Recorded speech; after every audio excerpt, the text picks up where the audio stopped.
கேட்டு ப்ராக்டிஸ்லாம் பண்ணியிருப்பீங்களே. இப்போ எல்லோரும் சேர்ந்து சொல்லிடலாமா? இன்றைக்கி ரிப்பீட்லாம் கிடையாது, சேர்ந்து சொல்லிடலாம். எத்தனாவது ஸ்லோகம்லாம் என்னெல்லாம் ஸ்லோகம் சொல்லணும்? 1, 5, 8. அப்புறம் சகனாபவத். Very good. ஃபஸ்ட்டு வந்து சதாசிவ சமாரம்.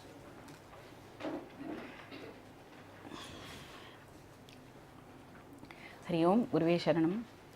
ஓம் சதாசிவசமாரம்பாம் சங்கராச்சார்யமத்யமாம் அஸ்மதாச்சார்யபர்யந்தாம் வந்தே குருபரம்பராம்.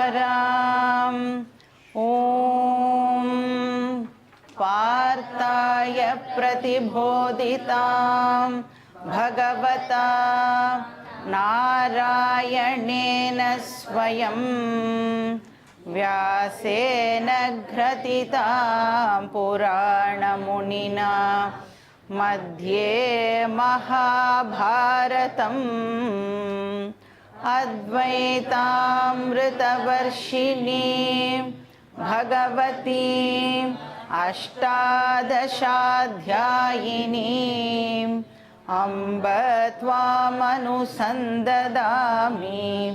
भगवद्गीते भवद्वेषिणी. वसुदेवसुतं देवं कंसचाणूरमर्दनं देवकी परमानन्दं कृष्णं वन्दे जगद्गुरुं. मूकं करोति वाचालं पंगुं लंघयते गिरिं यत्कृपातमहं वन्दे परमानन्दमाधवम्. ॐ सहना भवतु सहनौ भुनक्तु सह वीर्यं करवावहै तेजस्विनावधीतमस्तु मा विद्विषावहै. ॐ शान्ति शान्ति शान्तिः. हरिः ॐ श्री गुरुभ्यो नमः. हरिः ॐ. Very good. ஸோ ஒரு மனுஷன் தன்னோட புத்தியை யூஸ் பண்ணி நிறைய கோல்ஸை வந்து செட் பண்ணிக்கலாம் அப்படின்னு பார்த்தோம். ஸோ அந்த கோல்ஸுக்கு சாஸ்திரம் என்ன பேர் கொடுக்கறது? புருஷார்த்தம் அப்படின்னு பார்த்தோம். எத்தனை புருஷார்த்தம் இருக்கு? சதுர்வித புருஷார்த்தம். தர்ம அர்த்த காம மோக்ஷ. இப்போ அர்த்த அப்படின்னா நம்ம வாழறதுக்கு எசென்ஷியலாக தேவைப்படுற விஷயங்கள் அப்படின்னு பார்த்தோம். அதாவது நம்மளோட செக்யூரிட்டி பர்பஸுக்காக நம்ம என்னெல்லாம் சேர்த்து வச்சுக்கிறோமோ அது எல்லாம் வந்து அர்த்தா அப்படின்னு பார்த்தோம். நெக்ஸ்ட்டு காம. காமன்னு சொன்னால் என்டர்டெயின்மெண்ட் பர்பஸுக்காக நம்ம என்னெல்லாம் ஆக்டிவிட்டீஸில் ஈடுபடுறோமோ அதெல்லாம் காம. ஆர் எப்படி சொல்லலாம்னா நம்மளோட ஸ்டாண்டர்ட் ஆஃப் லிவிங்கை நம்ம வந்து இன்க்ரீஸ் பண்ணிக்கிறோம்ல. ஃபஸ்ட்டு வந்து ஒரு சின்ன கார் வச்சுருந்தேன், அதுக்கப்புறம் கொஞ்சம் வந்து ஆஃபீஸில் ப்ரொமோஷன்லாம் கிடச்ச உடனே ஒரு செடான் வாங்கலாம் அப்படின்னு போவேன். அதுக்கப்புறம் ஏன் ஒரு எஸ்யூவி வாங்கக்கூடாது? ஸோ இப்படியே நம்மளுடைய ஸ்டாண்டர்ட் ஆஃப் லிவிங்கை வந்து நாம் இன்க்ரீஸ் பண்ணிக்கிறதும் காமஹாக்கு கீழே வரும். அதுக்கப்புறம் என்னது? தர்மஹா. அது வந்து இன்விசிபிள் வெல்த் அப்படின்னு பார்த்தோம். அதிருஷ்ட சம்பத் அப்படின்னு பார்த்தோம். ஸோ நாம் வந்து சாஸ்திரம் சொல்லியிருக்கிறபடி ஒரு அப்ராப்ரியேட் லைஃப்பை வந்து லீடு பண்ணினோம் அப்படின்னு சொன்னால் நம்மளால் வந்து இந்த தர்ம அப்படிங்கிற கோலை அடைய முடியும். இப்போ இந்த தர்மங்கிற வார்த்தைக்கு இன்னொரு மீனிங் ஆர் இன்னொரு பேர் என்ன? புண்ணியம் அப்படின்னு பார்த்தோம். ஸோ இந்த புண்ணியம் தான் என்ன பண்ணுறது? இந்த லைஃப்பில் நாம் அனுபவிக்கிற சுகத்துக்கு எது காரணம்? இந்த புண்ணியம். ஸோ இந்த லைஃப்பில் நாம் அனுபவிக்கிற சுகமோ இல்லைனா ஃப்யூச்சர் ஜென்மாவில் நாம் அனுபவிக்க போகிற சுகத்துக்கு எது காரணம் அப்படின்னா இந்த தர்மஹா, அதுதான் காரணம். ஸோ அந்த தர்மஹாவை நான் எப்படி அடைய முடியும்? சாஸ்திரம் எப்படி நம்மளோட வாழ்க்கையை லீட் பண்ணணும்னு சொல்லியிருக்கோம் அந்த மாதிரி லீட் பண்ணினோன்னா நம்மளால் புண்ணியத்தை சம்பாதிச்சுக்க முடியும். ஸோ இந்த தர்ம அர்த்த காம இது மூணுத்தையும் சேர்த்து ஒரே வார்த்தையில் சொல்லு அப்படின்னு சொன்னால் பிரேயஸ் அப்படின்னு பார்த்தோம். லாஸ்ட்டாக என்ன கோலு? அது மட்டும்தான் ஆக்சுவலாக ஒன்லி கோலாக இருக்கணும். ஆனால் லாஸ்ட்டாக என்ன பார்க்குறோம்? மோக்ஷம். மோக்ஷங்கிறது தான் அல்டிமேட் கோல். மோக்ஷம்னா என்னன்னு பார்த்தோம். பிரேயஸ்லேருந்து விடுதலை அடையிறதுக்கு பேர் ஸ்ரேயஸ் அப்படின்னு பார்த்தோம். ஸோ மோக்ஷத்துக்கு இன்னொரு பேர் ஸ்ரேயஸ். தர்ம அர்த்த காமாக்கு இன்னொரு பேர் பிரேயஸ், மோக்ஷாக்கு இன்னொரு பேர் ஸ்ரேயஸ். அப்போ நம்மளோட லைஃபோட ட்ராவல் பிரேயஸ் டு ஸ்ரேயஸ் இருக்கணும். ஸோ சாஸ்திரம் சொல்கிறது நீ பிரேயஸோ ஸ்ரேயஸோ எதை வேணாலும் அடைஞ்சிக்கோ, நீ எதை அடையணும் அப்படின்னாலும் அதுக்கு நான் உனக்கு ஒரு இன்ஃப்ராஸ்ட்ரக்சரை கொடுத்துருக்கேன், ப்ரிஸ்கிரைப் பண்ணியிருக்கேன். அதுபடி நீ உன்னுடைய வாழ்க்கையை நடத்தினேன்னா உனக்கு பிரேயஸ் வேணும்னா பிரேயஸ் கிடைக்கும், ஸ்ரேயஸ் வேணும்னா ஸ்ரேயஸ் கிடைக்கும் அப்படின்னு சொல்கிறது. ஸோ அந்த இன்ஃப்ராஸ்ட்ரக்சருக்கு என்ன பேர்? வர்ண ஆசிரம வியவஸ்தா அப்படின்னு பார்த்தோம். So 2 scheme, Varuna scheme, Ashrama scheme அப்படின்னு 2 இருக்குது. ஸோ இந்த வர்ண வியவஸ்தா எதனோட அடிப்படையில் இந்த கிளாசிஃபிகேஷன் நடந்திருக்குன்னு பார்த்தோம். எது பேசிஸாக வச்சு இந்த வர்ணத்தை டிவைட் பண்ணுறா? குணம், கர்ம, ஜன்ம அப்படின்னு பார்த்தோம். இதில் கர்ம அண்ட் ஜென்மாவில் எந்த விதமான ஏற்றத்தாழ்வும் கிடையாது, எல்லாரும் ஈக்குவல் அப்படின்னு பார்த்தோம். அப்போ எதில் டிஃப்ரென்ஸ் இருக்குது? குணத்தில் மட்டும் டிஃப்ரென்ஸ் இருக்குது அப்படின்னு பார்த்தோம். அப்போ எல்லாருமே என்னவா ஆகணும்னு ட்ரை பண்ணணும்? குண பிராமணனாக ஆகிறதுக்கு ஒருத்தரும் முயற்சி பண்ணணும். ஸோ இது வரைக்கும் தான் நம்ம லாஸ்ட் கிளாஸில் பார்த்தது. இப்போ என்ன பார்க்கணும் அப்படின்னா நம்ம ஆசிரம வியவஸ்தா பற்றி பார்க்கணும். ஏன்னா போன கிளாஸில் என்ன பார்த்து முடித்தோம்? வர்ண வியவஸ்தா பார்த்து முடித்தோமா? இப்போ ஆசிரம வியவஸ்தா. ஸோ இது ஒரு இம்பார்ட்டண்ட் ஸ்கீம். இன்ஃபேக்ட் வர்ண வியவஸ்தாவை விட ஆசிரம வியவஸ்தா வெரி வெரி இம்பார்ட்டண்ட். இது என்னது அப்படின்னா ஒரு தனி மனுஷன் தன்னோட வாழ்க்கையில் கடைபிடிக்க வேண்டிய தர்மா, அதை தான் ஆசிரம வியவஸ்தா அப்படின்னு சொல்கிறோம். இப்போ ஒவ்வொரு இண்டிவிஜுவலும் ஒழுங்காக இருந்துட்டான் அப்படின்னா ஆட்டோமேட்டிக்காக அந்த சொசைட்டி எப்படி இருக்கும்? Varna scheme will be automatically taken care of. ஒரு இண்டிவிஜுவலும் தான் பண்ண வேண்டிய வேலையை ஒழுங்காக பண்ணால் பாக்கி எல்லாம் நன்னா நடக்கும்.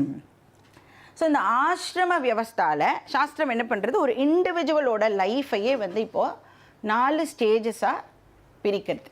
நம்ம எல்லாருக்குமே தெரிஞ்சது தான். என்னது 4 ஆசிரமங்கள் என்னென்ன? பிரம்மச்சரிய ஆசிரமா, இதெல்லாம் கேட்டிருக்கீங்களா இல்லையா? நீங்கள் ஸ்கூலில் நம்மளுக்கு சொல்லி கொடுத்துருப்பான்னு நினைக்கிறேன். ஹிஸ்ட்ரியில் ஏதோ 5th ஸ்டாண்டர்ட் 6th ஸ்டாண்டர்ட். பிரம்மச்சரிய ஆசிரமம், கிரகஸ்தாசிரமம், வானப்பிரஸ்த ஆசிரமம், சந்நியாச ஆசிரமம் அப்படின்னு 4 ஆசிரமாஸ் சாஸ்திரம் நம்மளுக்கு கொடுத்துருக்கு. ஸோ பிரம்மச்சரிய ஆசிரமம்னா ஒரு ஸ்டூடெண்ட் லைஃப். கிரகஸ்தாசிரமம்னா ஹவுஸ் ஹோல்டர் அப்படின்னு சொல்லலாம். வானப்பிரஸ்தானா ஒரு ஆஃப்டர் ரிட்டையர்மெண்ட் 60+ இருக்கிற அந்த ஸ்டேஜை வானப்பிரஸ்தான்னு சொல்கிறோம். சந்நியாசா அப்படின்னா ஒரு செக்லூடட் லைஃப். சரி, ஆசிரமான்னு வருதே, இந்த ஆசிரமா அப்படிங்கிற வார்த்தையோட அர்த்தம் என்ன? ஸ்ரம அப்படின்னு சொன்னோன்னா என்ன சொல்லுவோம்? ஸ்ரம அப்படிங்கிற வார்த்தை நம்ம யூஸ் பண்ணுறோம்ல, என்ன சொல்கிறோம்? ஐயோ ரொம்ப சிரமப்பட்டு நான் இந்த காரியத்தை முடித்தேன். இப்போ ஸ்ரம அப்படின்னு சொன்னால் எஃபர்ட் அப்படின்னு அர்த்தம், முயற்சி. டெலிபரேட்டாக நான் போடுற முயற்சி. ஆசிரம அப்படின்னா சாஸ்திரம் என்னெல்லாம் டிசிப்ளின்ஸை ஃபாலோ பண்ணணும்னு சொல்லியிருக்கோ அதை அனுஷ்டானம் பண்ணுறதுக்கு பேர் ஆசிரம அப்படின்னு அர்த்தம். ஸோ ஸ்பிரிச்சுவல் சாதனாஸ் எல்லாம் நான் ப்ராக்டிஸ் பண்ணுறதுக்கு பேர் ஆசிரம. ஸோ ஆத்தியாத்மிக சாதனா அனுஷ்டானம் ஆசிரமஹா அப்படின்னு அதுக்கு டெஃபினிஷன் கொடுக்கப்படுறது. ஸோ ஒரு பர்சன் தன்னோட அல்டிமேட் கோலை அடையறதுக்கு ஃபாலோ பண்ண வேண்டிய டிசிப்ளின்ஸ் இந்த ஆசிரமா. ஸோ நாளாக பிரிக்கிறது. அதனால தான் நம்மளோட ஹோல் லைஃபே என்ன அப்படின்னு பார்த்தா ஸ்பிரிச்சுவல் ஜேர்னி அப்படின்னு சொல்கிறோம். ஒரு மனுஷனாக நாம் பிறந்திருக்கோம் அப்படின்னு சொன்னாலே நம்மளுடைய கோல் வந்து மோட்சமாக தான் இருக்கணும். இப்போ வந்து எங்கேயாவது நம்ம லோக்கலாக ட்ராவல் பண்ணுறோம் அப்படின்னா நம்மளுக்கு வந்து ஒரு டெஸ்டினேஷனை நாம் ஃபிக்ஸ் பண்ணிப்போம் இல்லை. இப்போ திருச்சி போகிறேன், மதுரை போகிறேன் அப்படின்னா ட்ரெயினில் போவேன், இல்லை காரில் போவேன், இல்லைனா பிளேனில் போவேன். ஏதோ டெஸ்டினேஷனை ஃபிக்ஸ் பண்ணி அதுக்கு ஏதோ ஒரு வாகனத்தை பயன்படுத்துகிறேன். பட் மனுஷனாக நம்ம பிறந்துட்டதுனால நம்மளோட டெஸ்டினேஷன் வந்து மோட்சம். அதுக்கு நான் பயன்படுத்துகிற வாகனம் மை என்டையர் லைஃப். ஸோ என்னோடய என்டையர் லைஃபையே நான் வந்து டெஸ்டினேஷனை அடையிறதுக்கு யூஸ் பண்ணுறதுனால என் லைஃபே வந்து ஸ்பிரிச்சுவல் ஜேர்னி அப்படின்னு சாஸ்திரம் சொல்கிறது. ஸோ ஆன்மீக பயணம் அப்படின்னு சொல்கிறோம்ல. இப்போ நம்ம வந்து அட்வர்டைஸ்மெண்ட்லாம் பார்ப்போம், உங்களை ஆன்மீக பயணத்துக்கு நாங்கள் கூட்டிகிட்டு போகிறோம். அது ஆன்மீக பயணம் இல்லை, அது பில்கிரிமேஜ். ரிலீஜியஸ்க்கும் ஸ்பிரிச்சுவலுக்கும் வித்தியாசம் இருக்குது. ஆன்மீக பயணம்னா இப்போ நம்ம பண்ணிட்டு இருக்கோம்ல, என்ன என்னோடய கோல்னு ஃபஸ்ட்டு தெரிஞ்சுக்கணுன்னு உட்காந்துட்டு இருக்கோம். அதுக்கப்புறம் அந்த கோலை எப்படி அடையணும்னு தெரிஞ்சுக்கிறதுக்கு வெயிட் பண்ணிட்டு இருக்கோம். இதுக்கு பேர் ஸ்பிரிச்சுவல் ஜேர்னி. கோவிலுக்கு போகிறதோ எங்கேயாவது இதுக்கு போகிறதோ வந்து ஸ்பிரிச்சுவல் ஜேர்னி கிடையாது. அதை நல்லா அண்டர்ஸ்டாண்ட் பண்ணிக்கணும். அண்ட் நம்மளுக்கெல்லாம் வந்து ஆசிரமம் அப்படின்னு சொன்னால் ஃபஸ்ட்டு என்ன ஞாபகத்துக்கு வரும்? யாரோ சன்னியாசிகள்லாம் இருப்பாப்பா, அவங்க போனால் ஒரே மனசுக்கு நிம்மதியாக இருக்கும், ஏன்னா குவையட்டு பிளேஸாக இருக்கும் அப்படின்னு நினச்சிட்டு இருக்கோம். இல்லைனா வயசானதுக்கப்புறம் நம்ம போக வேண்டிய இடம் போல் இருக்குது, அப்படியெல்லாம் நம்மளுக்கு ஒரு மனசில் எண்ணம் இருக்கும். ஆனால் ஆசிரமா அப்படிங்கிறது வந்து அந்த லேட்டர் பார்ட் ஆஃப் லைஃப்பில் இருக்கக்கூடிய விஷயம் இல்லை. போஸ்ட் ரிட்டையர்மெண்ட் பிளானு கிடையாது. என்டையர் லைஃபே வந்து ஆசிரமம் தான். ஆனால் இங்கே என்ன டிஃப்ரென்ஸு அப்படின்னா ஒரு ஸ்டேஜ்லேயும் நம்ம என்ன வேலை பண்ணணும் அப்படிங்கிறது மட்டும் டிஃபர் ஆகும். என்ன சாதனாவை ஃபாலோ பண்ணணும் அப்படிங்கிறது மட்டும் ஒரு ஸ்டேஜுக்கும் வந்து வித்தியாசப்படும். ஸோ தர்ம அர்த்த காம இருக்குல்ல, இதை வந்து ஆக்சுவலாக சாஸ்திரம் வந்து ஒரு கோலாகவே கன்சிடரே பண்ணலை. சும்மா இனிஷியலாக சொல்லும், இது மூணும் வந்து கோல் அப்படின்னு லிஸ்ட்டில் சேர்த்துக்கும். அதுக்கப்புறம் நாம் கொஞ்சம் ஒழுங்காக நீங்கள்லாம் வர ஆரம்பிச்சிட்டேன்னு வச்சுக்கோங்க, அது கோல் லிஸ்ட்லேருந்தே நாம் வந்து தூக்கிடுவோம். தர்ம அர்த்த காமெல்லாம் வந்து கோலே இல்லை. த ஓன்லி கோல் இஸ் மோக்ஷம். அப்போது நம்மளுக்கு வந்து உள்ளே வரும் பொழுது அந்த அளவுக்கு வந்து மெச்சூரிட்டிலாம் இருக்காதுல்ல. இப்போது இம்மெச்சோர் மைண்டுக்கு தர்ம அர்த்த காம இதெல்லாம் உனக்கு கிடைக்கும், நான் சொல்கிறதெல்லாம் நீ பண்ணினேன்னா உனக்கு நல்ல கார் கிடைக்கும், நல்ல வீடு கிடைக்கும், உனக்கு பணம் கிடைக்கும், நல்ல வேலை கிடைக்கும், அப்படியெல்லாம் சொல்லி வேதம் வந்து நம்மளை உள்ளே இழுக்கிறது. இப்போ வந்து ஒரு குழந்தை வந்து பலூன் கேட்குறதுன்னு வச்சுக்கோங்க, என்ன பண்ணுவோம்? நம்ம வாங்கி கொடுப்போம். நமக்கு தெரியும் பலூன் வந்து உடஞ்சி போயிடும். 5 நிமிஷம் 10 நிமிஷம் தான் மேக்ஸிமம் அந்த பலூன் வச்சு அந்த குழந்தையால் விளையாட முடியும். ஆனால் அது கேட்குறது அப்படின்றதுக்காக வந்து வாங்கி கொடுக்காமல் இருக்க மாட்டோம், வாங்கி கொடுப்போம். இப்போ பலூன் கேட்போமோ நம்ம? அப்போ மெச்சூரிட்டி நம்மளுக்கு வந்துடுது, அதனால் இப்போ வந்து எனக்கு பலூன் வேணும் அப்படின்னு நாம் அழமாட்டோம். இப்போ சாஸ்திரம் என்ன பண்ணுறது? அந்த மெச்சூரிட்டி இல்லாத போது பலூன் வேணும் அப்படின்னு நீ கேட்குற வரைக்கும் இந்தா பலூன் அப்படின்னு கையில் கொடுக்கறது. அப்புறம் நமக்கே வந்து மெச்சூரிட்டி வந்ததுக்கப்புறம் பலூன் வேண்டாம் அப்படின்னோடனே மரியாதையே இந்த பக்கம் வா அப்படின்னு சொல்லி சாஸ்திரம் நம்மளுக்கு மோட்சம் தான் ஓன்லி கோல் அப்படின்னு சொல்கிறது. ஸோ மெச்சூரிட்டி வர வரைக்கும் இந்த சாதனாலாம் வந்து ஒரு பர்சன் பண்ணிட்டு இருப்பா. ஆனால் பாவம் அவளுக்கு தெரியாது இதெல்லாம் ஸ்பிரிச்சுவல் சாதனா அப்படின்னே தெரியாமலேயே ஒரு பர்சன் வந்து பண்ணிகிட்டே இருப்பாள். இப்படி வந்து குழந்தைக்கு வந்து உடம்பு சரியில்லைன்னா டாக்டர்கிட்ட கூட்டின்னு போவோம். டாக்டரும் வந்து மருந்து கொடுப்பார், சிரப்பு தான் கொடுப்பேன். குட்டி பசங்களுக்கெல்லாம் நீங்கள் பார்த்தீங்கன்னா டேப்லெட்லாம் கொடுக்க மாட்டாள். அந்த சிரப்பும் வந்து ஸ்ட்ராபெரி ஃப்ளேவர், ஆரஞ்சு ஃப்ளேவர் அப்படியெல்லாம் இருக்கும். ஆனால் அதுக்குள்ளே என்ன இருக்குது, கசப்பான அந்த மருந்து இருக்குல்ல, அது மாதிரி தர்ம அர்த்த காம இதெல்லாம் ஸ்ட்ராபெரி, ஆரஞ்சு, இந்த ஃப்ளேவர் அந்த ஃப்ளேவர் விதவிதமாக சாஸ்திரம் நம்மளுக்கு காமிக்கும். நீ எல்லாத்தையும் பண்ணினேன்னா அல்டிமேட்டாக நீ எங்கே வருவ அப்படின்னா, எனக்கு மோட்சம் வேணும்னு நீயே ஆட்டோமேட்டிக்காக வருவ அப்படின்னு சாஸ்திரம் சொல்கிறது. ஸோ 4 ஸ்டேஜஸ் ஆஃப் லைஃபுமே எதுக்குன்னா அல்டிமேட் கோலை அடையிறதுக்காக தான். ஸோ என்னென்ன அப்படின்னு பார்க்கலாம். இதை வந்து ஆக்சுவலாக எப்படி கம்பேர் பண்ணலாம் அப்படின்னா, ஒரு பட்டர்ஃப்ளையோட லைஃப் சைக்கிள் நீங்கள் பார்த்துருக்கீங்களா? நம்ம வந்து ஸ்கூல்லலாம் கூட படிச்சிருப்போம். ஒரு பட்டர்ஃப்ளை வந்து முதல்ல வந்து ஒரு முட்டையாக இருக்கும், ஜஸ்ட் இருக்கும், ஒன்றுமே பண்ணாது. அதுக்கப்புறம் கேட்டர்பில்லர் அப்படின்னு சொல்லுவாள், புழு. அது என்ன பண்ணும், சதா சர்வ காலமும் பார்த்தீங்கன்னா எதையாவது சாப்பிட்டுட்டே இருக்கும். அந்த இலையெல்லாம் வந்து ஓவர் நைட் பார்த்தீங்கன்னா ஒரு செடியையே கூட அது வந்து சம்டைம்ஸ் சாப்பிட்டு முடிச்சிடும். அதுக்கப்புறம் என்னாகும், பியூப்பா அப்படின்னு சொல்லுவாள். அப்படியே அது வந்து ஒரு கூட்டுக்குள்ளே போயிட்டு ஒரு இலைக்கு பின்னாடி அப்படியே தொங்கிட்டு இருக்கும். அப்படியே கொஞ்ச நாள் இருக்கும். அப்புறம் முழு பட்டர்ஃப்ளையாக கலர்ஃபுல்லாக அட்ராக்டிவாக எல்லாருக்கும் பார்த்தா பிடிக்கிற மாதிரியான ஒரு பட்டர்ஃப்ளையாக அது அழகாக பறந்து திரிஞ்சுட்டு இருக்கும். இப்படி தான் நம்மளுடைய லைஃப்பும். பிரம்மச்சரிய ஆசிரமம் ஒன்றும் பெருசாக ஒன்றும் நம்மளால் வந்து சாதிக்க முடியாது. கிரகஸ்தாசிரமத்தில் வெரி ஆக்டிவ், காலில் வெந்நீரை கொட்டிண்டு ஓடின்னு இருக்கோம், நிற்கிறதுக்கு நேரம் இல்லை.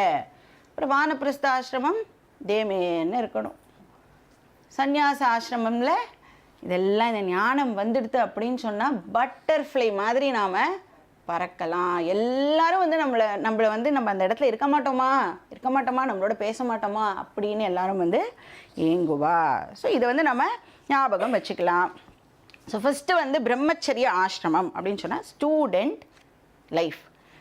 ஸோ ஸ்டூடெண்ட்டுக்கு என்ன பிரதானமாக இருக்கணும், ஸ்டூடெண்ட் அப்படின்னு சொல்லிட்டாலே என்ன வேலை அவளுக்கு, படிக்கிறது தான் அவளுடைய பிரதானமான வேலை. Committed to education. இப்போ கொஸ்டினே, எஜுகேஷனுடைய பர்பஸ் என்ன? நம்ம எல்லோரும் ஸ்கூலு காலேஜ்லாம் போனோமே, எதுக்காக போகணும்? பணம் சம்பாதிக்கணும், படித்தாதான் வந்து நல்ல வேலை கிடைக்கும், அதுக்காக தான் வந்து ஸ்கூலுக்கு போனேன். ஸோ எந்த பிரான்ச் ஆஃப் சயின்ஸ் நான் படித்தேன்னா எனக்கு மேக்ஸிமம் சம்பளம் கிடைக்கும் அப்படின்னு நம்மளாம் யோசிச்சோம். இப்போ இருக்கிற பசங்கள்லாம் கம்மி வேலை ஜாஸ்தி சம்பளம், மினிமமாக வேலை பார்க்கணும், மேக்ஸிமமாக சம்பாதிக்கணும் அப்படின்னு எதிர்பார்க்குறா இல்லை. இதுதான் வந்து எஜுகேஷன் நம்மளுக்கு சொல்லிக் கொடுக்குற விஷயமா இருக்குது. அதாவது இந்த ப்ரொஃபஷ்னல் ஸ்கில்ஸை வளர்த்துக்கிறதுக்கு நாம் வந்து எஜுகேஷனை அண்டர்கோ பண்ணுறோம். அண்ட் அஃப்கோர்ஸ் பேசிக் லிவிங்க்கு நம்மளுக்கு பணமும் தேவை. பணம் இல்லைன்னா ஒரு பையன் நம்மளை வந்து மதிக்க மாட்டான். அதனால் பணமும் நம்மளுக்கு தேவை. ஸோ எய்தர் நாம் வந்து ஒரு கர்ம பிராமணாவாக இருக்கணும், இல்லைனா கர்ம க்ஷத்ரியாவாக இருக்கணும், கர்ம வைஷ்யாவாக இருக்கணும், இல்லை கர்ம சூத்ராவாக இருந்து தான் ஆகணும். You don't have a choice. எந்த ப்ரொஃபஷனை எடுத்துக்கிறோமோ அது வந்து நாட் அ ப்ராப்ளம். அதுக்கு தேவையான ஸ்கில் வந்து டெஃபினட்டாக நாம் டெவலப் பண்ணிகிட்டே ஆகணும். அதை வந்து சாஸ்திரமும் வந்து அக்செப்ட் பண்ணுறது. ஆனால் சாஸ்திரம் சொல்கிறது இது வந்து ஒரு ஆஸ்பெக்ட் ஆஃப் எஜுகேஷன் தான். ஆக்சுவலி இது வந்து செகண்டரி ஆஸ்பெக்ட் அப்படின்னு சொல்கிறது. அன்ஃபார்ச்சுனேட்லி இது ப்ரைமரியாக ஆகிடுது இப்போ நம்மளுக்கு. பிகாஸ் ஆஃப் மெக்காலே எஜுகேஷன் அது வந்து ப்ரைமரின்னு நாம் எல்லாம் தப்பாக நினச்சிட்டோம். ஸோ சாஸ்திரப்படி எஜுகேஷனுடைய ப்ரைமரி பர்பஸ் என்ன பண்ணணும் ஒருத்தரைனா, ஒரு பர்சனை அது ரிஃபைன் பண்ணணும். அவனை வந்து சம்ஸ்கிருதி புருஷனாக அவனை ஆக்கணும். ஒரு மனுஷனுடைய கேரக்டர் வந்து எஜுகேஷன் மூலமாக பில்ட் ஆகணும், ரிஃபைன் ஆகணும். டிரான்ஸ்ஃபர்மேஷன் வந்து அந்த மனுஷனுக்கு நடக்கணும். இப்போ நான் வந்து எந்த மாதிரியான குவாலிட்டிஸோடு இருந்தேன் அப்படின்னு சொன்னால் சொசைட்டியில் வந்து என்னால் ஹார்மோனியஸாக வாழ முடியும். அந்த கேரக்டரை எல்லாம் பில்டு பண்ணுறதுக்கு என்னுடைய எஜுகேஷன் எனக்கு ஹெல்ப் பண்ணணும். ஏன்னா கேரக்டரே இல்லாத ஒரு அன்ரிஃபைன்டு பர்சன் இந்த சொசைட்டியில் வாழறதுக்கு முயற்சி பண்ணும் பொழுது தான் எல்லா விதமான ப்ராப்ளம்ஸும் நம்மளுக்கு ஏற்படுறது. ஸோ சின்மயானந்த சுவாமிஜி பியூட்டிஃபுல்லாக சொல்லுவார், ஒரு அனிமல் மேனாக எஜுகேஷனால் ஆகணும்.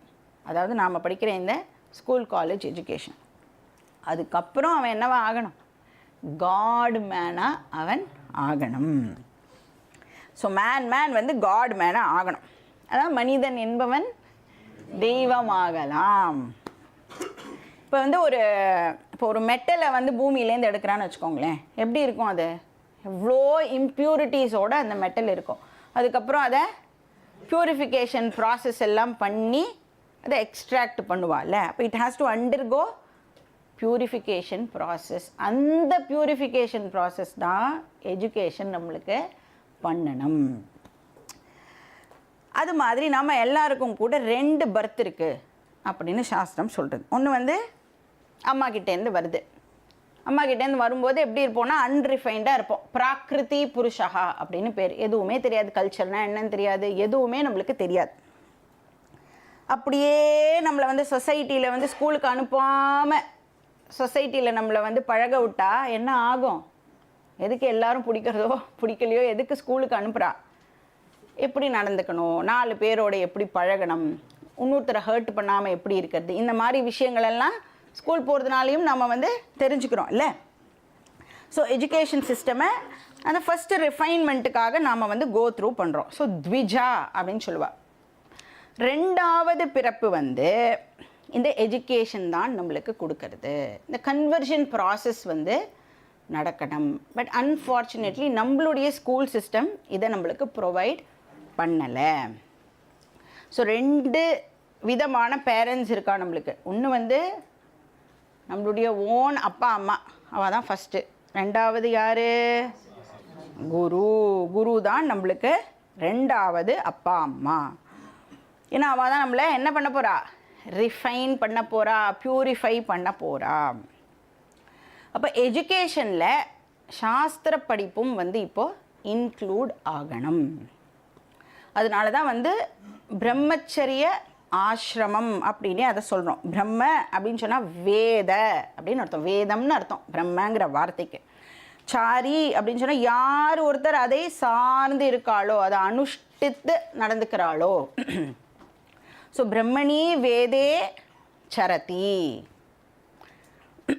யார் வந்து வேதத்தோட டீச்சிங்கை அண்டர்கோ பண்ணுறாளோ அவளை பிரம்மச்சாரி அப்படின்னு சொல்கிறோம். ஸோ என்ன விதமான டீச்சிங்கை வேதம் நம்மளுக்கு கொடுக்கறது, ஸோ நம்மளோட பர்சனாலிட்டியை ரிஃபைன் பண்ணுறதுக்கு வேதம் என்ன விதமான டீச்சிங்கை கொடுக்கறது. ஸோ 3 விஷயம் வந்து வெரி இம்பார்ட்டண்ட். ஃபஸ்ட்டு வந்து எதுக்காக நான் இதை பண்ணுறேன் அப்படிங்கிறது எனக்கு சொல்லிக் கொடுக்கணும். நான் எதுக்கு படிக்கிறேன் அப்படிங்கிற கோலை வந்து எனக்கு எஜுகேஷன் வந்து ஃபஸ்ட்டு ஃபிக்ஸ் பண்ணணும். இப்போ வந்து ஒரு ஃபுட்பால் மேட்ச் நடக்கிறதுன்னு வச்சுக்கோங்க. அதில் வந்து ஃபுட்பால் மேட்ச்சில் ஒரு டீமில் எவ்வளோ பேர் இருப்பா, 11 பேர் இருப்பா. ஸோ அந்த 11 பேரும் வந்து என்ன ட்ரை பண்ணுவான்னா, அந்த பாலை வந்து அவளுக்குள்ளேயே அவளோட டீம் மெம்பர்ஸ்குள்ளேயே வச்சுக்கணும் அப்படின்னு ட்ரை பண்ணுவான். ஏன்னா ஆப்போனண்ட் கிட்ட அது போயிடக்கூடாது அப்படின்னு ட்ரை பண்ணுவான். சரி, அந்த 11 பேரும் அவாக்கிட்டேயே அந்த பாலை வச்சு ட்ரிபிள் பண்ணிகிட்டே இருப்பாளே, எதுக்காக பண்ணுறா, கோல் போடுறதுக்காக பண்ணுறா. இப்போ வந்து யாருமே கோல் போடலை 2 டீமும். எந்த டீம் கிட்ட அதிக நேரம் வந்து பால் இருந்ததோ நீங்கள் தான் வின்னர் நீ சொல்லுவாளா? எதுக்கு நிறைய நேரம் எதுக்கு அவன் வச்சுக்கிறான், ஏதாவது ஒரு ஆப்பர்ச்சுனிட்டி கிடச்சிதுன்னா கோல் போடுறதுக்காக வச்சுக்கிறான் இல்லையா? அந்த மாதிரி நம்மளுக்கு ஃபஸ்ட்டு நான் எதுக்கு இதெல்லாம் பண்ணுறேன், இவ்வளோ காலம் நான் வந்து எஜுகேஷனுக்காக ஸ்பெண்ட் பண்ணுறேனே எதுக்காக பண்ணுறேன் அப்படின்னு ஃபஸ்ட்டு தெரியணும். கோல் ஃபஸ்ட்டு போடணும். ஸோ அந்த பர்பஸை நம்மளுக்கு எஜுகேஷன் வந்து சொல்லி கொடுக்கணும். ஸோ நான் வந்து அனிமல் மேன்லேருந்து மேன் ஆகி காட் மேன் ஆகணும், இதுதான் வந்து பர்பஸ் அப்படின்னு எஜுகேஷன் நம்மளுக்கு சொல்லி கொடுக்கணும். யஹ ஆத்மானம் அவிதித்வா அஸ்மான் லோகா பிரைதி ச கிருபணஹா யஹ அக்ஷரம் விதித்வா பிரைதி சஹ ஏவ பிராமணஹா அப்படின்னு பிருஹதாரண்யக உபனிஷத் சொல்கிறது. அப்போ ஒவ்வொரு ஸ்டூடெண்ட்டுக்கும் என்ன தெரிஞ்சிருக்கணும்? ஸ்பிரிச்சுவல் கோல் தான் என்னுடைய கோல், ஸ்ரேயஸ் தான் என்னோட அல்டிமேட் கோல் அப்படின்னு ஒரு ஸ்டூடெண்ட்டுக்கும் ஃபஸ்ட்டு தெரிஞ்சிருக்கணும். ரெண்டாவது பர்பஸ் என்ன? இப்போ இந்த கோலை வந்து நான் பர்சியூ பண்ணணும் அப்படின்னு சொன்னால் டெஃபினட்டாக நான் வந்து ஒரு டிசிப்ளின்டு லைஃபை லீட் பண்ண வேண்டியதாக இருக்குது. அதுக்கு தான் சாஸ்திரம் வந்து நிறைய ரிச்சுவல்ஸை நம்மளுக்கு வந்து ப்ரிஸ்கிரைப் பண்ணுறது. பூஜை, புனஸ்காரம், யாகம் எல்லாம் சொல்கிறோம்ல, அதெல்லாம் வந்து ஏதோ ஒரு வைதீக கர்மாவை நாம் வந்து பண்ணிகிட்டே இருக்கணும். அதெல்லாம் எதுக்கு அப்படின்னா நம்ம லைஃப்பில் ஒரு டிசிப்ளினை கொண்டு வரத்துக்காக தான். ஏன் அப்படின்னா இந்த உடம்பு இருக்குல்ல, இந்த உடம்புக்கு நேச்சுரலாக எந்த குணம் ஜாஸ்தியாக இருக்கும்னா தமோ குணம் வந்து இந்த உடம்புல பிரதானமாக இருக்கிறது வந்து தமோ குணம். அதனால தான் ரிமோட்டெல்லாம் ஏன் யூஸ் பண்ணுறோம்? போய் எழுந்து சேனலை மாற்றுறதுக்கு சோம்பேறித்தனமாக இருக்குது. தண்ணி யாராவது கொண்டு வந்து கொடுத்தா அப்படியே குடிச்சிட்டு அப்படியே டம்ளர் வச்சிடலாம். எழுந்து போகிறதுக்கு நம்மளுக்கு சோம்பேறி. ஏன் அப்படி இருக்குது? நம்மளோட ப்ராப்ளம் இல்லை, அது உடம்போட நேச்சரே வந்து அது மாதிரி தான் இருக்குது. அப்போ அதுலேருந்து நம்மளை வெளியில் கொண்டு வரணும்ல, அதுக்கு சாஸ்திரம் வந்து இந்த மாதிரி நிறையா ரிச்சுவல்ஸ் எல்லாமே அதுக்காகத்தான் ப்ரிஸ்கிரைப் பண்ணப்பட்டிருக்கு. ஸோ பகவான் மேலே பக்தியும் வளரும். ரிச்சுவல் பண்ணினேன்னா உன் உடம்புல இருக்கிற தமோ குணமும் வந்து குறையும். ஸோ இந்த பக்தி அப்படின்னு நம்ம சொல்லும் பொழுது, பக்திங்கிறது என்னது? இட்ஸ் எ ஃபீலிங் இல்லை, அது வந்து ஒரு உணர்வு அப்படின்னு சொல்லுவோம், ஒரு இமோஷன் அப்படின்னு சொல்லுவோம். இப்போ வந்து இமோஷன் அப்படிங்கிற விஷயம் நம்மளுடைய கண்ணுக்கு தெரியுமா தெரியாதா? கண்ணுக்கு தெரியாத ஒரு விஷயமா இருக்குது. இப்போ வந்து ஒருத்தர் மேலே நான் வந்து அன்பு செலுத்துகிறேன் அப்படின்னா எப்படி நான் வந்து அந்த அன்பை வந்து எக்ஸ்ப்ரெஸ் பண்ணுவேன்? அப்படியே நம்மளை பார்த்துட்டே இருந்தால் அவளால் கண்டுபிடிக்க முடியுமா அவளை வந்து எனக்கு ரொம்ப பிடிக்கும்னு? ஸோ நான் என்ன சொல்லுவேன்? ஒரு வார்த்தையா எனக்கு வந்து உன்னை ரொம்ப பிடிக்கும் அப்படின்னு வர்பலாக எக்ஸ்ப்ரெஸ் பண்ணுவேன். இல்லைனா அவளுக்கு என்னெல்லாம் பிடிக்குமோ அந்த மாதிரி எல்லாம் நான் நடந்து காமிப்பேன் இல்லை, ஆக்ஷன் மூலமாகவும் நான் வந்து அதை எக்ஸ்ப்ரெஸ் பண்ணுவேன். அப்போது எய்தர் வர்பலாக எக்ஸ்ப்ரெஸ் பண்ணலாம், இல்லைனா ஃபிசிக்கலாக வந்து நாம் எக்ஸ்ப்ரெஸ் பண்ணலாம். இப்போ வந்து என்னோடய கண்ட்ரியே எனக்கு ரொம்ப பிடிக்கும், எப்படி எக்ஸ்ப்ரெஸ் பண்ணுவேன்? இங்கே நேஷ்னல் ஆந்தம்னா டக்குன்னு எழுதி நிற்பேன், இல்லைனா ஃப்ளாகை பார்த்தேன்னா ஒரு சல்யூட் பண்ணுவேன். அப்போ அந்த பூஜை அப்படிங்கிறது என்னென்னா பகவான் மேலே இருக்கிற பக்தியை நான் எக்ஸ்ப்ரெஸ் பண்ணுறதுக்கான ஒரு ஃபிசிக்கல் ஆக்டிவிட்டி, அதுதான் பூஜை. அது மட்டும் இல்லை, பக்தியை நான் வந்து லைவாக வச்சுக்கணும். இந்த உடம்புல உயிர் இருக்கிற வரைக்கும் அந்த பக்தியை நான் வந்து பகவான் மேலே வச்சுட்டு இருக்கேன். ஒரு பக்தி இன்னைக்கு பகவானுக்கு ஹாய் சொல்லுவேன், அதுக்கப்புறம் 6 months கழிச்சு திருப்பியும் ஹாய் சொல்லுவேன். அப்படி இருக்க முடியாது இல்லையா? ஏன் அப்படி இருக்க முடியாது? ஏன்னா சாஸ்திரம் சொல்கிறது, இந்த உலகத்திலேயே உனக்கும் பகவானுக்கும் மட்டும்தான் பர்மனெண்ட் ரிலேஷன்ஷிப்பு இருக்குது அப்படின்னு சொல்கிறது. இப்போ பாக்கி பேர்லாம் நம்மளோட ரிலேட்டிவ்ஸ்லாம் இருக்காளே, அவெல்லாம் யார்? டெம்பரரி. இன்னைக்கு இருப்பா,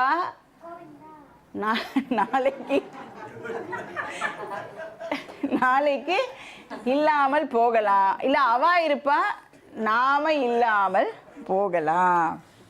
அதனால் பகவான் மேலே நாம் வச்சுருக்கிற இந்த பக்தி இருக்குல்ல, அதை வந்து எப்பயுமே லைவ் கனெக்ஷன் எப்பயும் இருந்துகிட்டே இருக்கணும்.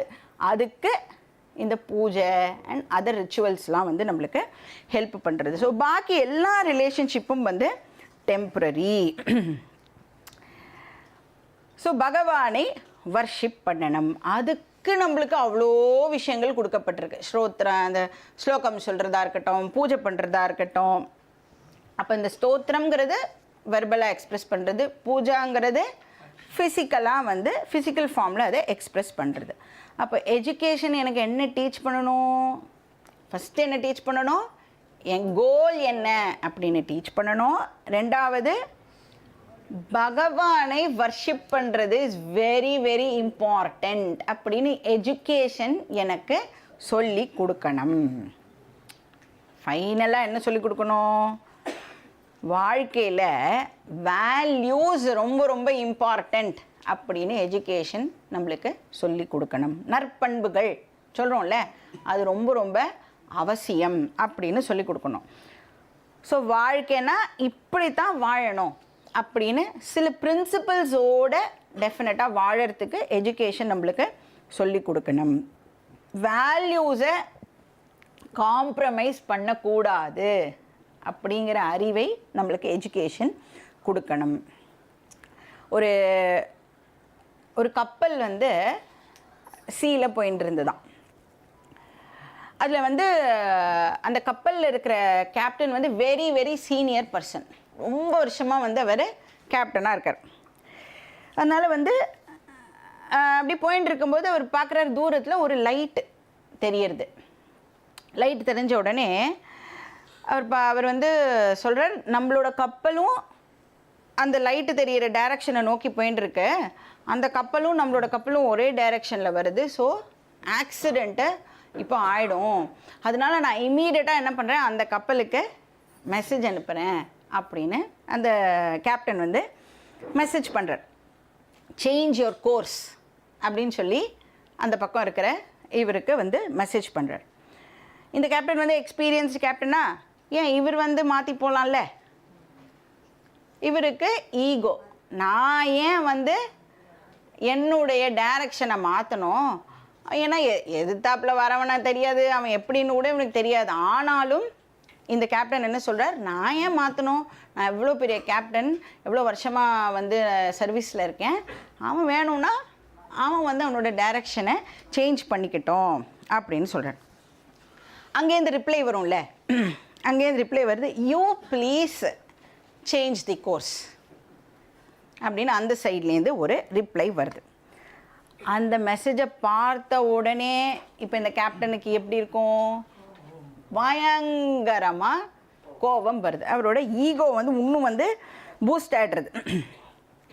நான் யார் தெரியுமா, எவ்வளோ வருஷம் எக்ஸ்பீரியன்ஸ் தெரியுமாலாம் இப்போ வந்து மெசேஜ் அனுப்புகிறார், மரியாதை நீ வந்து உன்னோட டைரக்ஷனை சேஞ்ச் பண்ணு அப்படின்னு சொல்கிறார். அப்போ அங்கேருந்து ஒரு மெசேஜ் வருது, நான் வந்து லைட் ஹவுஸோட கண்ட்ரோலர், நீ தான் உன்னோட டைரக்ஷனை மாற்றணும். இப்போ அந்த பர்சனோட ஈகோ என்ன ஆகும்? ஸோ எது வந்து பர்மனெண்ட்டோ, எது வந்து ஸ்டாண்டர்டாக இருக்கக்கூடியதோ, எதை வந்து மாற்றவே முடியாதோ அது வந்து தர்மம். அதுதான் லைட் ஹவுஸ் மாதிரி தர்மம் அப்படிங்கிறது. சனாதன தர்மம்னு சொல்கிறோம்ல, லைட் ஹவுஸ் மாதிரி. அது எப்பவும் இருந்துட்டே இருக்கும். நான் அதை அண்டர்ஸ்டாண்டு பண்ணிக்கணும், அதை உள்வாங்கிக்கணும், அதை காம்ப்ரமைஸ் பண்ண கூடாது அப்படின்னு எனக்கு தெரிஞ்சிருக்கணும். அந்த அறிவை எனக்கு எஜுகேஷன் கொடுக்கணும். எப்போ வந்து நாம் இந்த தர்மாவை வந்து காம்ப்ரமைஸ் பண்ணுறோமோ, பரவாயில்ல ஒரு பொய் தானே, 2 பொய் தானே அப்படின்னு ஆரம்பிச்சிட்டோம் அப்படின்னா, அப்போ தான் நம்மளுக்கு ஃபிசிக்கலாக நம்மளோட ஹெல்த் அஃபெக்ட் ஆகும். இல்லைனா சில சமயம் ஐயோ இப்படி பண்ணிட்டோமே அப்படின்னு நம்மளோட மனசாட்சியே குத்தும்ல, அப்போ வந்து மைண்டு வந்து அஃபெக்ட் ஆகும். எல்லா லெவல்ஸ்லேயும் நம்மளுக்கு அந்த ப்ராப்ளம் ஏற்படும்.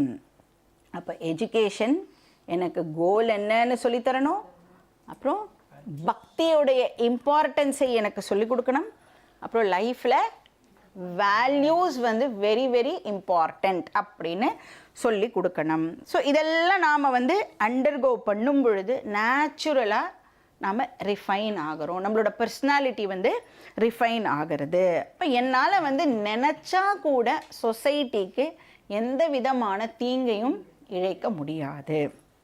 ஸோ இது வந்து பிரம்மச்சரிய ஆசிரமம். ரெண்டாவது வந்து என்ன ஆசிரமம்? கிரகஸ்த ஆசிரமம். பிரம்மச்சரியம் முடிஞ்ச உடனே அந்த பையன் காலேஜ் முடித்து வேலைக்கு போன உடனே என்ன பண்ணிடுவோம்? கல்யாணம் பண்ணி வச்சுடுவோம். பொண்ணுக்கும் அதே மாதிரி தான். ஸோ ரொம்ப ரொம்ப வெரி வெரி இம்பார்ட்டண்ட் ஆசிரமம்.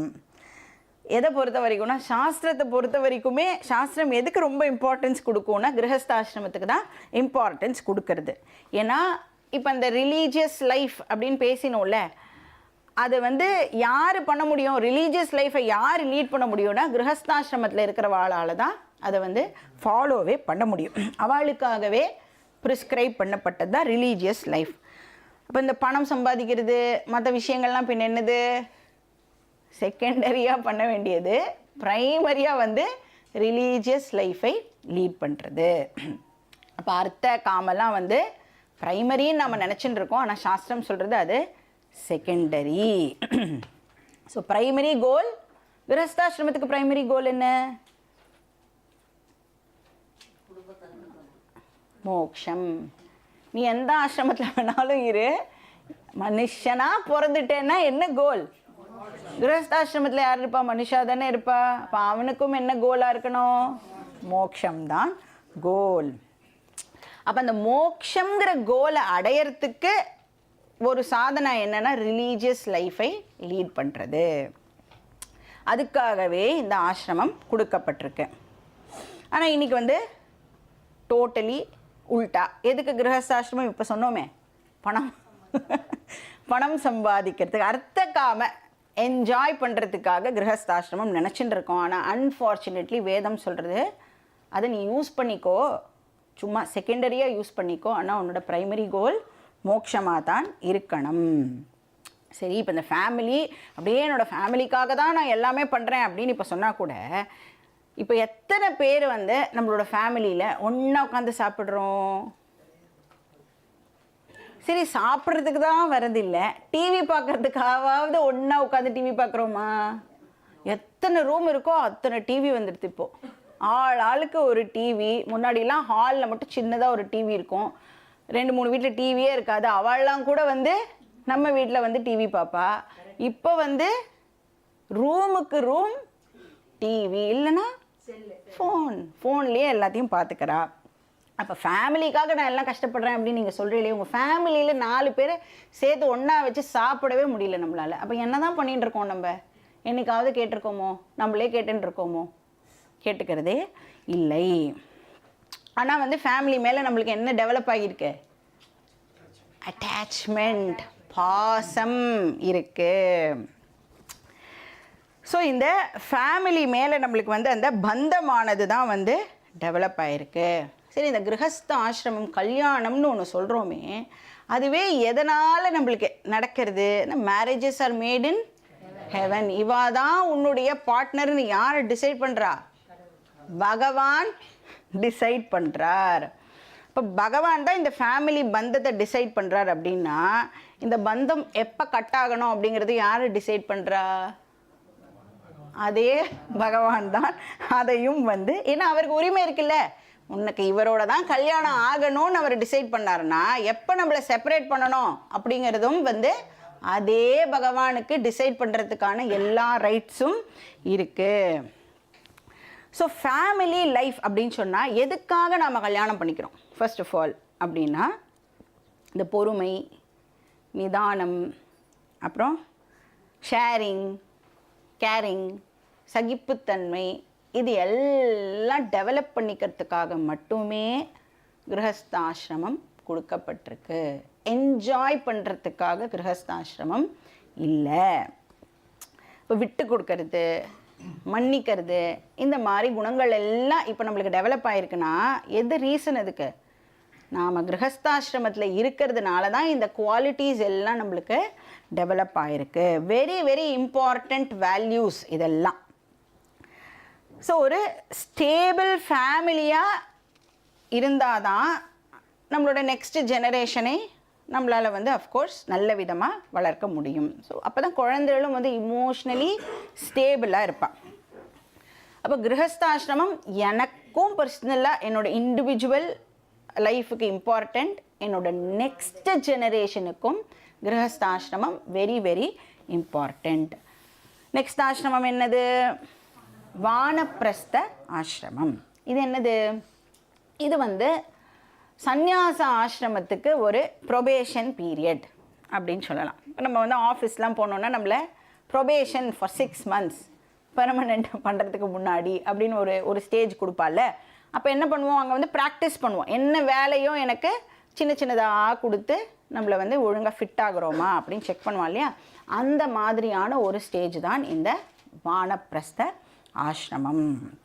ஸோ கிராஜுவலாக நாம் வந்து கிரகஸ்தாசிரமத்தில் என்னெல்லாம் வேலை பண்ணிட்டு இருந்தோமோ அதுலேருந்து வித்ட்ரா பண்ணிக்கிறதுக்கு நமக்கு தெரியணும். ஏன்னா வயசாக ஆக நேச்சுரலாக என்ன ஆகும், நம்மளோட ஆக்டிவிட்டீஸ்லாம் ஸ்லோ டவுன் ஆகும், உடம்பு ஒத்துழைக்காது. அப்போ என்ன பண்ண ஆரம்பிக்கிறோம், முன்னாடியெல்லாம் நான் எப்படி பண்ணுவேன் தெரியுமா, எத்தனை பேருக்கு என்னால் சமைக்க முடியும் தெரியுமா, 50 பேருக்கு சமைப்பேன், 60 பேருக்கு சமைப்பேன். ஆனால் இன்றைக்கி 5 பேருக்கு பண்ணுறதே வந்து கஷ்டமாக இருக்குது அப்படின்னு மைண்டுக்குள்ளேயே வந்து புலம்ப ஆரம்பிக்கிறோம். அப்போ இந்த வானப்பிரஸ்த ஆசிரமத்தில் என்ன பண்ணணும், மைண்டையும் வந்து ஆக்டிவிட்டீஸ்லேருந்து வித்ட்ரா பண்ணுறதுக்கு ட்ரெயின் பண்ணணும். ஃபிசிக்கல் பாடி நேச்சுரலாக அதாலே முடியாது. முன்னாடி 2 படியாக தாண்டி ஏறினேன். இப்போது ஒரு படியிலேயே 2 நிமிஷம் நின்று ஏற வேண்டியதாக இருக்குது. இப்போ ஃபிசிக்கல் பாடியால் முடியல, ஆனால் மைண்ட் எப்படி இருக்குது, வெரி வெரி ஆக்டிவ். அப்போ அந்த ஆக்டிவாக இருக்கிற மைண்டுக்கு புரிய வைக்கணும், இதோ பாருப்பா வயசாகிடுதா, முன்னாடி பண்ண மாதிரிலாம் இப்போ பண்ண முடியாதா, அதனால பண்ணுன்னு சொன்னால் பண்ணலாம், வேண்டான்னு சொன்னால் பேசாமல் உட்காந்துக்கணும், வேண்டான்னு சொல்லிட்டா எவ்வளோ கோவம் வருது நம்மளுக்கு, என்னை போய் பண்ண வேண்டான்னு சொல்லிட்டா அப்படின்னு. அந்த மாதிரியெல்லாம் மைண்டு புலம்பக்கூடாது. அப்படின்னா மைண்டுக்கு இப்போ நாம் ட்ரைனிங் கொடுக்கணும். அதுக்கு வானப்பிரஸ்த ஆசிரமத்தை நாம் வந்து யூஸ் பண்ணணும். அப்போ இந்த செல்ஃப் நாலேஜ் அடையிறதுக்கான ஒரு ட்ரைனிங் பீரியடாக வந்து இந்த வானப்பிரஸ்த ஆசிரமத்தை யூஸ் பண்ணிக்கணும். ஸோ உள்முகமாக போனோம். வெளியில் நிறைய ஆக்டிவிட்டீஸ் இப்போ நம்மளால் பண்ண முடியாது. அப்போ இருக்கிற டைமை எப்படி நம்ம யூஸ்ஃபுல்லாக ஸ்பெண்ட் பண்ணலாம், உள்முகமாக திரும்பி இன்ட்ரோவர்ட்டாக ஆகணும். கிரகஸ்தாசிரமத்தில் எக்ஸ்ட்ரோவர்ட்டடாக இருப்போம், இங்கே உள்முகமாக திரும்புறதுக்கு முயற்சி பண்ணணும். கொஞ்சம் கொஞ்சமாக நாம் வந்து நம்மளோட வழக்கமான டியூட்டீஸ்லேருந்து வித்ட்ரா பண்ணிக்கணும். என்னது ஆவி போனாலும் சாவியே தரமாட்டேன் சொல்லக்கூடாது. வானப்பிரஸ்த ஆசிரமத்தில் ப்ராக்டிஸ் பண்ணணும். சாவியை ஒரு நாள் கொடுத்துட்டு எப்படி இருக்குது அப்படின்னு வெயிட் பண்ணி பார்க்கணும். முடியலைன்னா திருப்பி வாங்கிட்டுடலாம், திருப்பி கொடுத்து பார்க்கணும். இப்போ கொஞ்சம் ஒரு நாளைக்கு ஓகேவாக இருக்கும். இப்படி விட்டு கொடுத்து மொத்தமாக சாவியை ஹேண்ட் ஓவர் பண்ணுறதுக்கு ப்ராக்டிஸ் பண்ணிக்கணும். ஸோ வனே பிரகர்ஷனே திஷ்டதி வானப்பிரஸ்தா. அப்போ அந்த காலத்துலலாம் வந்து பார்த்தீங்கன்னா வனத்துக்கு போயிடுவாள். 60 வயசு ஆகிடுதுன்னு வச்சுக்கோங்க. இப்போ ராஜாலாம் பார்த்தீங்கன்னா அவர் என்ன பண்ணுவார், அந்த கிங்டமை நெக்ஸ்ட் ஜென்ரேஷனுக்கு ஹேண்ட் ஓவர் பண்ணிவிட்டு வனத்துக்கு husband and wife Raja Rani சேர்ந்து போயிடுவாள். இப்போ நம்ம ஹேண்ட் ஓவர் பண்ண முடியறதா நம்மளால் நம்மளோட ஃபேமிலி டியூட்டிஸை? ஐயோ அவனுக்கு எதுவுமே தெரியாது, நான் இல்லைன்னா என்னோடய ஃபேமிலி எப்படி ரன் ஆகும் அப்படின்னு நம்மளுக்கு பயம் இருக்குல்ல. அந்த பயத்தை எல்லாம் நாம் விடணும். அதுக்கு மைண்டுக்கு நாம் ட்ரைனிங் கொடுக்கணும். அந்த பீரியடை தான் வானப்பிரஸ்த ஆசிரமம் அப்படின்னு சொல்கிறோம். அடுத்தது சந்நியாச ஆசிரமம். இது வந்து அகெயின் செகண்ட் எஜுகேஷன் அப்படின்னு சொல்லலாம். முழுக்க இங்கே என்ன படிப்போம், சாஸ்திரம் மட்டுமே முழுக்க படிப்போம். பிரம்மச்சரிய ஆசிரமத்தில் வாழறதுக்கு தேவையான வேல்யூஸ் அதெல்லாம் படித்தோம். தர்ம ஞானம் வந்து சொல்லப்பட்டது. சந்நியாச ஆசிரமத்தில் ஆத்ம ஞானம் சொல்லித்தரப்படுறது. இப்போ வந்து நம்மளை 60 வயசு ஆகிடுதுன்னு வச்சுக்கோங்களேன், நம்ம எல்லா ஆக்டிவிட்டீஸும் ஸ்லோ டவுன்லாம் ஆகிடுதுன்னா வீட்டில் யாரும் நம்மளை மதிக்கவே மாட்டாள்ல. முன்னாடி வந்து கடைக்காவது போகணும்னு சொல்லுவா. 2 வாட்டி நம்ம வந்து போகாமல் விட்டுட்டோம் அப்படின்னா 3ஆவது வாட்டி கேட்டு வேஸ்ட்டு, நம்மளே போய் பண்ணிடலாம் அப்படின்னு சொல்லிடுறால. வெரி வெரி யூஸ்ஃபுல் நம்மளுக்கு. அந்த டைம் எல்லாம் இப்போ என்ன பண்ணிடணும், சாஸ்திரம் படிக்கிறதுக்கு அந்த டைம் எல்லாம் யூஸ் பண்ணணும். அப்போ கேட்டுக்கணும் உட்காந்துட்டு, கஸ்துவம் கோகம் குதாயாத்த, யார் அவன், யார் என்ன கடைக்கு போக சொல்கிறா அப்படின்னு யோசிக்கணும். அவள் யார் எனக்கு, இப்போ என் பையன் கடைக்கு போக சொன்னானா, அப்போ என் பையன் யார், எனக்கும் என் பையனுக்கும் என்ன சம்பந்தம், போன ஜென்மத்திலையும் நான் தான் அவனுக்கு அப்பாவாக இருந்திருப்பேனா, போன ஜென்மத்தில் அவனுக்கு யார் அம்மாவாக இருந்திருப்பா அப்படி யோசிக்கணும். நான் யார், நான் போன ஜென்மத்தில் என்னவா இருந்தேன், இந்த வீட்டுக்கு எப்படி நான் வந்தேன், இப்படி கேள்வியெல்லாம் நாம் நமக்குள்ளேயே கேட்டுக்கணும். டைம்லாம் நிறையா இருந்தால் இப்படியெல்லாம் யோசிக்கணும். என்னையே கடைக்கு போக வேண்டாம்னு சொன்னால் யோசிக்கக்கூடாது. இப்படி நாம் மாற்றி யோசிக்கிறதுக்கு பழகணும். நீ யார், நான் யார், நான் ஏன் இந்த உலகத்துக்கு வந்திருக்கேன், இந்த உலகம் எப்படி வந்தது, யார் இந்த உலகத்தை படைச்சா, அந்த பகவான் யார், இப்படி எல்லாம் நம்மளோட மைண்டு வந்து இப்போது கேள்வி கேட்க ஆரம்பிக்கணும். அந்த கேள்விக்கான விடையை தெரிஞ்சுக்கிறதுக்கு முயற்சியில் நாம் இறங்கணும். அப்போ அந்த முயற்சியிலலாம் இறங்கணுன்னா பாக்கி டியூட்டிஸ் எல்லாம் வச்சுன்னா எப்படி பண்ண முடியும் இல்லையா? அதனால் எல்லாத்தையும் நாம் ரினவுன்ஸ் பண்ணணும். அட்லீஸ்ட் கிளாஸு கேட்குற நேரத்தில் அந்த 1 hour பாக்கி எந்த விஷயமும் நம்மளுக்கு ஞாபகத்தில் இருக்கவே கூடாது. இப்போ சந்நியாச ஆசிரமம்னா அதுக்காகவே ஏற்படுத்தப்பட்டது இது. இப்போ யாருக்கு வந்து முழுக்க முழுக்க எனக்கு என்னோடய ஃபேமிலி டியூட்டிஸ்லாம் இருந்ததுன்னா என்னால் வந்து ஆத்ம ஞானம் அடைய முடியாது அப்படின்னு வந்து யாருக்கு தெளிவாக தெரிஞ்சிருக்கோ அவள் என்ன பண்ணுவா, அந்த கல்யாண பந்தத்துக்குள்ளே என்ட்ரு ஆகாமல் நேர பிரம்மச்சரியத்துலேருந்து சந்நியாச ஆசிரமத்துக்கு போயிடுவா. இல்லை கிரகஸ்தாசிரமத்தில் இருந்து வானப்பிரஸ்தாசிரமம், இந்த 4 stages ஆஃப் லைஃப்பும் வந்து ஒருத்தரும் வந்து ட்ராவல் பண்ணணும்னாலும் நாம் பண்ணலாம். ஆனால் நம்மளுக்கு நிறைய டைம் இருந்தால் தான், நம்மளால் டைம் கொடுக்க முடிஞ்சாதான் இந்த விஷயத்தை வந்து நம்மளால் படிக்க முடியும். அப்போ நிறைய ஆப்ளிகேஷன்ஸ் எல்லாம் வச்சுட்டோன்னா நம்மளால் இதுக்கு டைம் கொடுக்க முடியாது. அப்போ என்ன பண்ணலாம், ஃபிசிக்கலாக நாம் வந்து சந்நியாசம் எடுத்துக்கலனா கூட, சந்நியாசம் அப்படின்னா வெறும் காவி வஸ்திரம் போட்டுக்கிறது மட்டும் சந்நியாசம் இல்லை. மென்டலாக நம்மளால் வந்து ஒரு 1 hour எதை பற்றியும் யோசிக்காமல் நம்மளால் வந்து இந்த ஆத்ம ஞானத்துக்காக டைம் கொடுக்க முடிஞ்சுது அப்படின்னு சொன்னால் நாமளும் கூட சந்நியாசி தான். ஸோ சந்நியாச ஆசிரமத்தில் ப்ரிடாமினண்ட்டாக வந்து நாம் ஞானத்துக்காக டைமை வந்து ஸ்பெண்ட் பண்ணணும். ஸோ இதுலேயும் கோல் வந்து மோட்சம் அடையிறது தான். சரி, இப்போ இந்த ஸ்டேஜஸ் எல்லாம் ஓகே. ஆனால் இந்த ஆசிரமங்களில் இருந்துட்டு ஆக்சுவலி நான் என்ன சாதனா பண்ணணும், இந்த கோலை வந்து அடையிறதுக்கு இன்ஃப்ராஸ்ட்ரக்சர் வந்து நம்மளுக்கு கொடுக்கப்பட்டிருக்கு. சோஷியல் அண்ட் ஃபேமிலி கண்டிஷன்ஸ் வந்து ப்ரிஸ்கிரைப் பண்ணப்பட்டிருக்கு. ஓகே, அந்த கண்டிஷனில் இருந்துட்டு நான் என்ன டிசிப்ளினை ஃபாலோ பண்ணணும், நான் என்ன சாதனாவை ஃபாலோ பண்ணணும். ஸோ எந்த டிசிப்ளினை நாம் ஃபாலோ பண்ணினாலும் கடைசியில் அது நம்மளை எங்கே கொண்டு போய் விடும் அப்படின்னா மோட்சத்துக்கு தான் அது நம்மளை கொண்டு போய் விடும். மோட்சம் இல்லாமல் ஹியூமன் லைஃப் இஸ் இன்கம்ப்ளீட். இதை வந்து நன்னா நாம் அண்டர்ஸ்டாண்ட் பண்ணிக்கணும். மோட்சம் அடையலைன்னு வச்சுக்கோங்க, நீங்கள் மனுஷ ஜென்மம் கொடுக்கப்பட்டிருக்கு, மோட்சம் அடையாமல் செத்து போயிட்டோம், ஒரு சாகிற அந்த லாஸ்ட் மினிட் இருக்குல்ல, சப்போஸ் மோட்சம் அடைஞ்சிருந்தேன்னா லாஸ்ட் மினிட் பீஸ்ஃபுல்லாக இருக்கும். மோட்சம் அடையாமல் இருந்ததுன்னா அந்த லாஸ்ட் மினிட் எப்படி இருக்கும், ஐயோ இதை பண்ணியிருக்கணுமே, அதை பண்ணியிருக்கணுமே, இதை விட்டுட்டேனே, ஐயோ இந்த கல்யாணத்தை அட்டென்ட் பண்ணாமல் விட்டுட்டோன்னே, இன்னைக்கு கார்த்தால வந்து போயிருக்கணும் மறந்து போயிட்டேனே, அதுக்குள்ளே என்னோடய உயிர் இப்போ போயிடும் போல இருக்கே, அப்படியெல்லாம் தாட்ஸு நம்மளுக்கு வரும். இதே மோட்சம் அடைஞ்சிருந்தோம் அப்படின்னா ஃபுல்ஃபில்மெண்ட் இருக்கும், திருப்தி இருக்கும், எதையுமே அடைய வேண்டிய அவசியமே இல்லை அப்படிங்கிற அந்த தாட் வந்து லாஸ்ட்டு தாட்டாக நம்மளுக்கு இருக்கும். அதனால் அல்டிமேட் கோல் மோட்சம். ஸோ நம்மளுக்கு வந்து வாண்ட்ஸு ரிக்ரெட்ஸ் எல்லாம் எதுவுமே இருக்காது.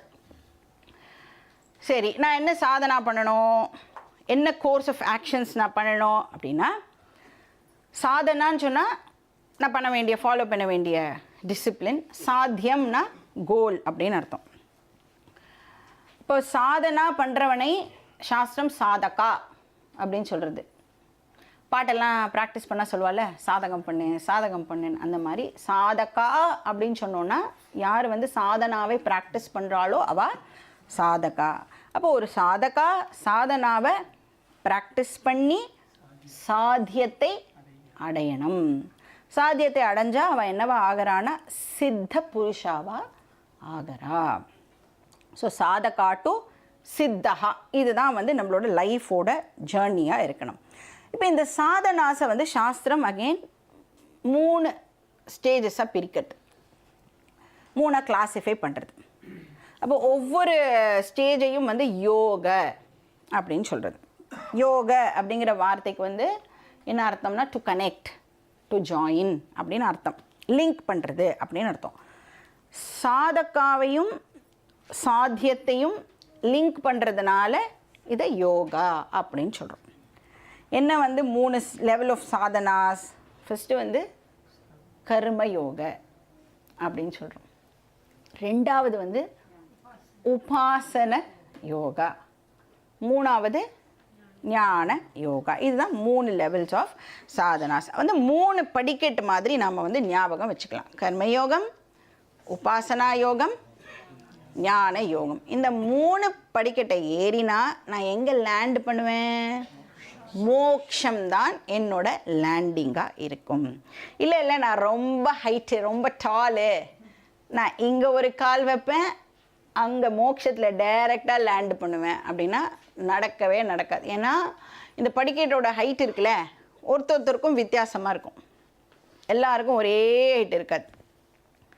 இப்போ கர்மயோகம் படிக்கட்டில் நிற்கணும், உபாசன யோகம் படிக்கட்டில் நிற்கணும், ஞான யோகம் படிக்கட்டில் ரொம்ப நாள் நிற்கணும்.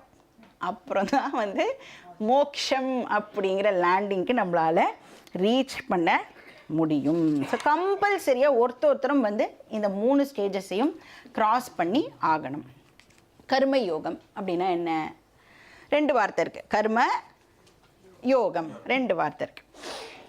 என்ன அப்படின்னா கர்ம அப்படின்னா இந்த இடத்துல வந்து ஆக்ஷன் அப்படின்னு அர்த்தம். ஆனால் ஸ்பெஷல் என்ன கர்ம யோகத்தில்னா ப்ராப்பர் ஆக்ஷனை நாம் வந்து பண்ணணும். யோகம்னா இந்த இடத்துல வந்து ஆட்டிடியூடை குறிக்கிறது. So proper action plus proper attitude is equal to கர்ம யோகம். அது என்ன ப்ராப்பர் ஆட்டிடியூட்? ஆட்டிடியூட்னா என்னது? நான் எந்த நோக்கத்தை மனசில் வச்சுண்டு ஒரு ஆக்டிவிட்டியை பண்ணுறேனோ அதை வந்து பாவனா ஆர் ஆட்டிடியூட் அப்படின்னு சொல்கிறோம். அப்போ அந்த ஆட்டிடியூட் வந்து நல்ல ஆட்டிடியூடாக அது இருக்கணும். இப்போ எந்த ஆக்ஷனை பண்ணாலும் அது அல்டிமேட்டாக எனக்கு எங்கே ஹெல்ப் பண்ணணும்? மோக்ஷம் கோலுக்கு அது அல்டிமேட்டாக ஹெல்ப் பண்ணணும். ஸோ அதனால் சாஸ்திரம் வந்து இந்த கர்மாவையே வந்து இப்போது ஸ்பிரிச்சுவல் பெனிஃபிட்டை பேஸ் பண்ணி 3 விதமாக பிரிக்கிறது. ஒருத்தரும் ஆக்டிவிட்டீஸ் பண்ணுறோம்ல, நம்ம பண்ணுற ஆக்டிவிட்டீஸையே நாம் 3 விதமாக ஆக்சுவலாக பிரிக்கலாம். ஃபஸ்ட்டு வந்து உத்தமம் கர்ம, இதுக்கு இன்னொரு பேர் சாத்விக கர்ம அப்படின்னு பேர். இந்த சாத்விக கர்மா பற்றிலாம் வந்து நீங்கள் ஒழுங்காக கிளாஸுக்கெலாம் வந்தீங்கன்னா 17வது அத்தியாயத்துலேயும் 18வது அத்தியாயத்துலேயும் கிருஷ்ணர் வந்து டீட்டெயில்டாக இதை பற்றி சொல்கிறார். அப்போ பார்க்கலாம். இப்போ வந்து பரோபகார கர்மாணி அப்படின்னு ஞாபகம் வச்சுக்கோங்க. அப்படின்னா என்ன அர்த்தம்? பரோபகார கர்மாணின்னா நான் பண்ணுற ஒரு ஆக்ஷன்னால் நான் பெனிஃபிட் ஆவேன், ப்ளஸ் என்னை தவிர நிறைய பேரும் வந்து அதனுடைய பெனிஃபிட்டை ரீப் பண்ணுவா அப்படின்னு சொன்னால் நான் பண்ணுற அந்த ஆக்ஷனுக்கு பேர் பரோபகார கர்மா ஆர் சாத்வீக கர்மா ஆர் உத்தமம் கர்ம. அப்படின்னா நிறைய கொடுப்போம், கொஞ்சமாக எடுத்துப்போம். நிறைய கான்ட்ரிபியூட் பண்ணுவோம், நம்மளுடைய கன்சம்ஷன் வந்து கொஞ்சமாக இருக்கும். இப்போ வந்து ஃப்ரிட்ஜெலாம் வருதுல்ல, எலக்ட்ரிசிட்டியை கம்மியாக கன்சியூம் பண்ணும், ஆனால் நம்மளுக்கு பயங்கர கூலிங் எஃபெக்ட் கொடுக்கும்னு சொல்கிறாள். அந்த மாதிரி நாம் நிறைய கான்ட்ரிபியூட் பண்ணுவோம், உலகத்துக்கிட்டேருந்து கொஞ்சமாக கன்சியூம் பண்ணுவோம். அது வந்து உத்தம கர்மாணி. ஒன்றுமே வேண்டாம், டெய்லி கர்த்தால எழுந்து பகவான்கிட்ட ஒரு ப்ரேயர்லாம் சொல்லுவோம்ல, நம்மளுக்கு தெரிஞ்ச ஒரு 4-5 ஸ்லோகத்தை சொல்லுவோம்ல, கூடவே எல்லாரும் நன்னா இருக்கணும் பகவானே அப்படின்னு ஜஸ்ட்டு சர்வே ஜனாக சுகினோ பவந்து அப்படின்னு ஒரு லைனை மறக்காமல் நம்மளால் ஆட் பண்ண முடிஞ்சுது அப்படின்னா நாம் பண்ணுற அந்த கர்மா வந்து சாத்விக கர்மா. நெக்ஸ்ட் வந்து மத்தியம கர்மாணி. இது எப்படின்னா பர உதாசீன கர்மா அப்படின்னு இதுக்கு இன்னொரு பேர் இருக்கு. முன்னாடி பார்த்தது பர உபகார கர்மா, பரோபகார கர்மா அப்படின்னு பார்த்தோம். இது வந்து அடுத்தவாளை இக்னோர் பண்ணிடுவேன், என்னுடைய பெனிஃபிட்டு எனக்கு முக்கியம். பர உதாசீன கர்மா, அடுத்தவாளை உதாசீனப்படுத்திடுவேன், ஆனால் எனக்கு என் வேலை ஆகணும், அடுத்தவா இருக்காளா இல்லையன்றதை பற்றிலாம் எனக்கு கவலை இல்லை. ஸோ காமிய கர்மா அப்படின்னு சொல்லலாம், செல்ஃபிஷ் ஆக்டிவிட்டீஸ். இப்போ ப்ரேயர் எப்படி இருக்கும்? இவா பண்ணுற ப்ரேயர், பகவானே என்னை மட்டும் காப்பாற்று அப்படின்னு சொல்லுவா. என் குடும்பத்தை போனால் போகிறது, என் குடும்பத்தை மட்டும் காப்பாற்று அப்படின்வா. மூணாவது டைப் ஆஃப் கர்மா என்ன? அதம கர்மா ஆர் தாமச கர்மா ஆர் நிஷித்த கர்மா. அப்படின்னா என்ன அர்த்தம்? பண்ணவே கூடாத கர்மா அப்படின்னு அர்த்தம். எதெல்லாம் கண்டிப்பாக பண்ணவே கூடாதோ பர அபகார கர்மா அப்படின்னு பேர் இருக்கு. ஃபஸ்ட்டு வந்து பர உபகார கர்மா, ரெண்டாவது பர உதாசீன கர்மா, மூணாவது பர அபகார கர்மா. அதாவது இது பண்ணுறதுனால எனக்கு பெனிஃபிட் கிடைக்கும், ஆனால் கண்டிப்பாக யாரோ ஒருத்தரை போட்டு தள்ளிட்டு தான் இந்த பெனிஃபிட்டு எனக்கு கிடைக்கும். அந்த மாதிரி அடுத்த வாழை டெஃபினட்டாக நான் ஏதோ ஒரு கஷ்டத்துக்கு உள்ளாக்கிட்டு இந்த பெனிஃபிட்டு எனக்கு கிடைக்கும். இப்போ ஃபஸ்ட்டு டைப் ஆஃப் கர்மா பண்ணுறேன் அப்படின்னு சொன்னால் ஈஸியாக என்னால் அந்த 3 ஸ்டெப்பையும் ஏறிட முடியும். ரெண்டாவது டைப் ஆஃப் கர்மாவை பண்ணேன்னா லைட்டாக கஷ்டப்படும், ஈஸியாக என்னால் ஏற முடியாது, ரொம்ப நாள் ஒரே படிக்கட்டிலே வந்து நின்றுட்டே இருப்பேன். மூணாவது டைப் ஆஃப் கர்மாவை நான் பண்ணினேன் அப்படின்னு சொன்னால் படிக்கட்டிலேருந்து நேராக கீழே விழுந்துடுவேன். காலை எடுத்து அந்த பக்கம் தான் வைப்பேன், ஆனால் இந்த பக்கம் கீழே விழுந்துடுவேன். ஸோ இது வந்து proper action. Proper attitude. What is proper attitude? எந்த ஒரு பாவனாவுமே, எந்த ஒரு ஆட்டிடியூடை நான் வந்து டெவலப் பண்ணிக்கணும் அப்படின்னாலும் நான் என்ன பண்ணுறேன் அப்படிங்கிறதோட அறிவு இருந்ததுன்னா அதுக்கு ஏற்ற மாதிரியான ஆட்டிடியூடை என்னால் டெவலப் பண்ணிக்க முடியும். இப்போ நான் பண்ணுற ஆக்ஷன்ஸ் எல்லாமே வந்து என்ன ஆகிடுறது? நான் பண்ணி முடிச்சிட்டேன்னு வச்சுக்கோங்களேன், ஒரு ஆக்ஷனை நான் பண்ணி முடிச்சிட்டேன் அப்படின்னா இப்போ இந்த ஆக்ஷன் எங்கே போயிடுது அப்படின்னா இந்த யூனிவர்ஸ் கிட்ட போயிடுது. அப்புறம் இந்த யூனிவர்ஸில் வந்து நிறைய லாஸ்லாம் இருக்குது, மாரல் லாஸ் அப்படின்னு சொல்லுவோம். அப்போ அதெல்லாம் வந்து நான் பண்ண ஆக்ஷன் மேலே ஆக்ட் ஆகி நான் பண்ண ஆக்ஷனுக்கு ஒரு ரிசல்ட் வந்து எனக்கு கிடைக்கிறது. இப்போ வந்து இந்த பேனாவை கையில் வச்சுட்டுருக்கேன். The moment I drop this pen என்ன ஆகும்? இந்த பேனா மேலே என்ன லா ஆக்ட் ஆகும்? கிராவிடேஷனல் ஃபோர்ஸ் வந்து ஆக்ட் ஆகும். பேனா வந்து கீழே விழும். கீழே விழுந்து சம்டைம்ஸ் என்ன ஆகலாம்?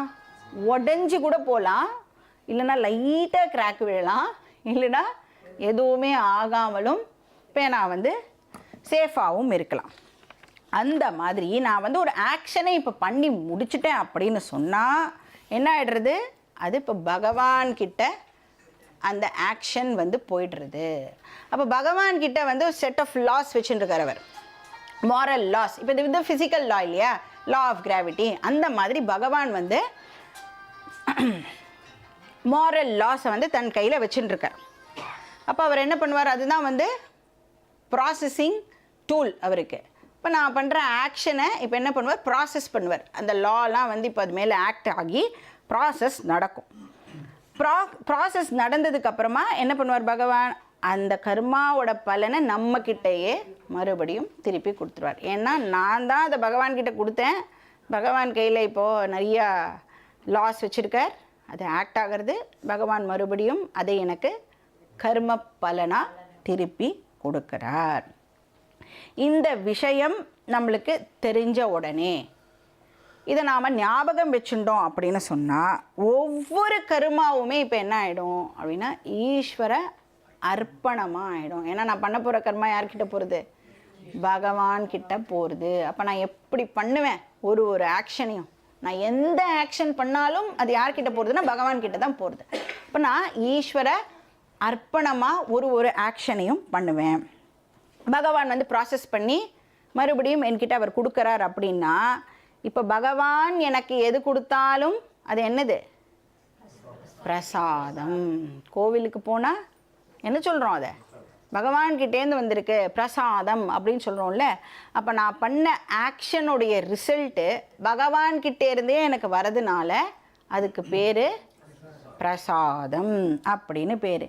அப்போது நான் பண்ணுற ஆக்ஷனே ஈஸ்வரார்ப்பணமாக பண்ணுவேன், அதனோட ரிசல்ட்டை நான் பிரசாதமாக அக்செப்ட் பண்ணுவேன் அப்படின்னு சொல்கிறதுக்கு பேர் ப்ராப்பர் ஆட்டிடியூட் அப்படின்னு பேர். ஸோ இப்போ வந்து நாம் கர்ம யோகம் வரைக்கும் பார்த்து முடிச்சிருக்கோம். நாம் வந்து நெக்ஸ்ட் கிளாஸில் நெக்ஸ்ட்டு உபாசனா யோகமை வந்து கண்டினியூ பண்ணலாம். ஓம் பூர்ணமதః பூர்ணமிதம் பூர்ணாத் பூர்ணமுதச்யதே பூர்ணமாதாய பூர்ணமேவாவசிஷ்யதே. ஓம் சாந்தி சாந்தி சாந்தி. ஓம் ஸ்ரீ குருப்யோ ஹரிஹி ஓம்.